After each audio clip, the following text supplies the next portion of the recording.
Well, good morning, young Avengers. It is 8:08. I have been up for 16 hours, and I have finally finished the book that I was supposed to be reading.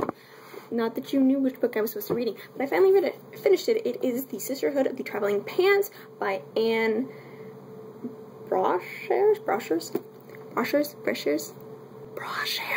It is a very good book. It's kind of actually like, Dear God, Are You There? It's Me, Margaret for older people, whereas Are You There, God, It's Me, Margaret is aimed more towards like 12 to 13-year-olds. So this book is probably more suitable for somebody who is in the 17th or 18th year of their life, maybe even 16th or 15th, but definitely not for somebody prepubescent. The story's four main characters, Tibby, Bridget, Lena, and Carmen, all go through some very life-altering changes. And when I mean life-altering, I don't just mean they get boobs. Yay, boobs. This book really is about growing up. It's very much about dealing with things that aren't of yourself. So it's kind of like a wake-up call for the girls in it. I really liked it. I really enjoyed the writing style, which was kind of a surprise to me. I didn't figure that I'd like it because the book's narrative jumps from each of the four girls. The four girls in the book, Tibby, Bridget, Lena, and Carmen, are going through something different in the fact that the four of them grew up literally from birth together, and for the first time they're not going to be spending their time together. Three of the four girls are not moving away, but going away for the summer that the book takes place during. Tibby is being left behind in Washington, D.C. Bridget is going to L.A. to a soccer camp. Lena is going to Greece to visit her grandmother with her sister Effie, and Carmen is going to South Carolina to visit her father. The concept of the Sisterhood of the Traveling Pants, not the book, the actual sisterhood, is that they're all going away, but in order to keep in contact and not lose contact with each other, they're going to be sending along missives as well as the traveling pants, which apparently have magical qualities to make all four of their very different body types look fantastic and keep their ass in perfect shape. I don't know. They're magical pants, apparently. So it goes through the story, and you get little snippets of how their lives are doing interspaced with letters that they send each other.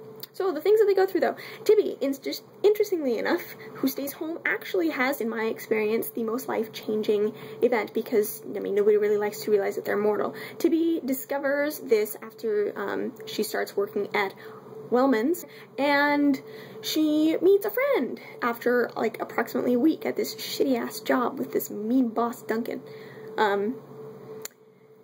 She meets a friend because this friend falls over and, like, collapses in the middle, and she has one of those shock, stupid decision moments. Well, I don't know if it's really stupid decision. She follows this friend to the hospital, only to come out, this friend, Bailey, who she has never met prior to this, has leukemia and is dying and is 12 years old. So Tibby gets to experience that. All the don't talk about it, hope that it goes away, which it really actually doesn't end. Bailey ends up dying by the end of the book. And Tibby has to learn how to deal with this, with three of her best friends gone, and her mom is kind of really absent, and her dad is entirely absent. I think we actually get to see him like once in the entire book, but there's that. So she gets to deal with the whole fragility of being mortal with nobody really there, and then she learns about, you know, how we're all going through this at one point in our lives or another. Kind of really hit home for me, especially since Bailey was dying of leukemia, which for those people out there who maybe haven't run into it before is cancer of the blood, and my grandmother just died from breast cancer, which was really shitty timing. I probably actually should have read reviews for this book, but I wanted to go into it cold. Kind of hit me there a little bit. I actually cried a bit. So moving on, Bridget is in LA, as I mentioned before, at soccer camp, and she falls very hard for her soccer coach, Eric. She falls long and hard, and she seduces him with the single-mindedness of only a first love. And she gets him. And she kind of has a mental breakdown, except without the histrionics and loud anything. She just kind of curls into a ball after she has sex with him because she discovers that she really wasn't ready for sex. Which, you know, I probably could have told you, considering that she was 15 and she was lying about it. And if you really have to lie about your age, you're probably not ready for the stuff that comes with being that age. So, I'm just saying, wait until you're older to have sex. It's not really a bad idea. Your first time will still be your first time, and it will still be magical. Okay, on to Lena. So, Lena arrives at this island, and the entire island speaks Greek. Imagine that, because they're in Greece. Only she doesn't, and her sister Effie doesn't, and her grandmother speaks a bit of English, and actually a fairly good amount of English. There's this incident where her grandmother tries to set Lena up with one of her friend's grandchildren, and it doesn't really go very well because Lena has kind of watched Bridget like fawning over guys for most of her life, okay, all of her life, and it kind of really doesn't trust them because Lena's also very pretty, and so she figures, and pretty correctly, that guys won't really pay attention to her because she is pretty. She really doesn't like the guy whose name I'm not sure I can pronounce, Kostas? She kind of brushes him off, ignores him, etc., etc., and then he stumbles upon her when she's skinny dipping, only she doesn't figure it for stumbling upon the first time that it actually happens. She thinks that he followed him, and she kind of shouts him out and then storms off with her clothes all disheveled and still being kind of wet, and her grandmother makes certain assumptions, which turns out not to be true, and then tells her grandfather, who, you know, only speaks Greek, and then her grandfather and Kostas' grandfather kind of get in a fist fight, and it's really kind of not good. Especially considering the aforementioned grandmother and her grandfather will not let her talk about it, so she can't even apologize and say, hey, look, it's not what you think, he didn't rape me. It was just a big misunderstanding, and the whole disheveled clothes thing was because I was really in a huff because I'm kind of really an introvert, and I really don't like showing myself to people at all. And it was kind of, you know, weird. Turns out that the place that she was skinny dipping was actually Kostas' little hideout, and she totally stumbled in upon him going for a skinny dip rather than the other way around. First impressions, you know, don't jump off the gun. Okay, so that was to be Bridget and Lena and Carmen. Carmen actually had the most distant experience from me. I couldn't really relate to it considering that her parents are divorced, and when Carmen goes to spend the summer in South Carolina with her father, it turns out that he has some unexpected happy news. He's getting remarried to this woman, Lydia, who Carmen has never met, and he's now living in her house with her children from her first marriage. And oh yeah, did we mention that we're getting married in like a couple of weeks? Yay!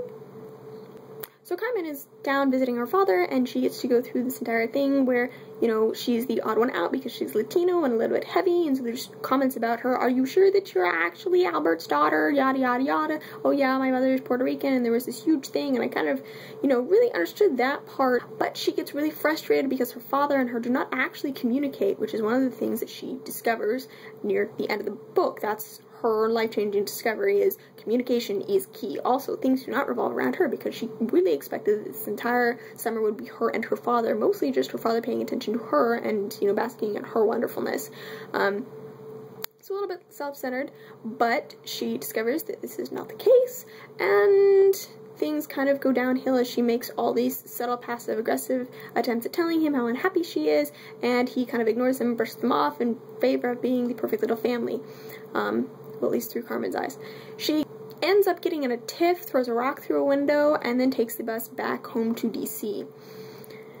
This doesn't go as horribly as she's imagining it in her head. She also has a little bit of an issue worshipping her dad, basically the ground he walks on. In the end, she tells him that she's extremely pissed off at him and she's mad at him. That's also one of her things. She learns that it's okay to be mad at people, and even if they may not like her back after it, the emotion itself is fine. Her dad actually doesn't hate her after it, but it's one of her fears.